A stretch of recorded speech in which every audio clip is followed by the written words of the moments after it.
Hey guys, so I just wanted to do a little update with where I'm at in terms of my training.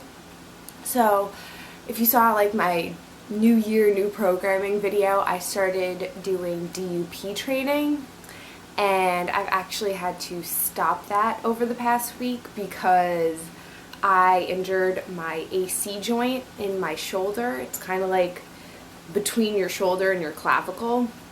And I think it's typically an overuse injury, and I think bench pressing 3 times a week along with doing like shoulder presses and other kind of pressing movements just really irritated it, and my body wasn't ready for that kind of volume and frequency of training, my upper body at least. So I've had to stop that.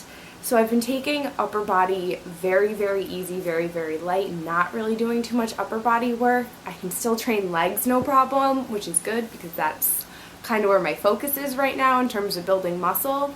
I can still squat with no pain. I can't really do deadlifts just because obviously you have a lot of weight and your shoulders are supporting a good amount of that. So I've had to stop doing deadlifts too, which really sucks because that's my favorite lift.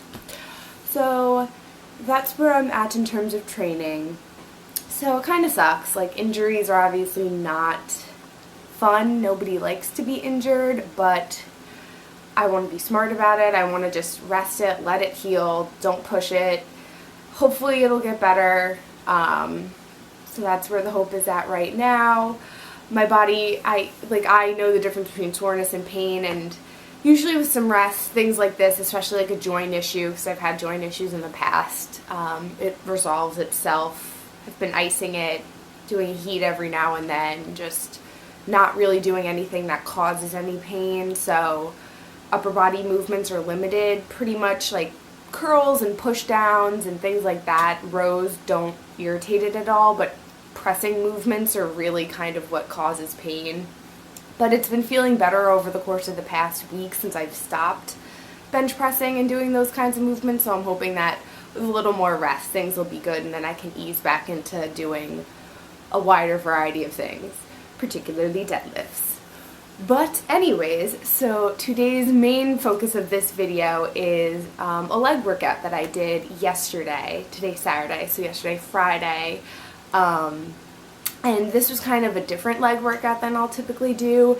Every exercise I did a single leg exercise. So you perform the exercise with one leg and then you perform it with the other. And I don't typically do an entire workout like this. I'll usually do 1 or 2 single leg movements, but it's good to throw in some single leg movements because you're going to find when you perform these exercises that you likely have one leg that's stronger than the other. And by performing the single leg movements, you really help to prevent muscular imbalances. And I know personally for me, like, my left quad is so much stronger than my right quad, but then my right hamstring is much stronger than my left hamstring. So that's kind of funky, but at least when I perform these movements, it's really helping me to hit the muscle of the weaker leg without having the stronger leg taking over and compensating for that. So it's good to throw in some of these movements. They also help work smaller stabilizing muscles because many of them require you to kind of balance. So you're hitting more muscles than you would generally hit when you're performing the movements with both legs. Well, like lunges you don't perform with both legs anyways, but so you don't have to do an entire workout like this, like I said, but throwing 1 or 2 movements into your leg day routine will really help prevent those muscular imbalances, help with your balance in general, and just give you a really great workout. I'm actually pretty sore today, and I have not been sore from leg day in a while, and I've been training legs almost every other day. So this is kind of like, woo, where'd that come from? So give some of these movements a try and let me know what you think about them.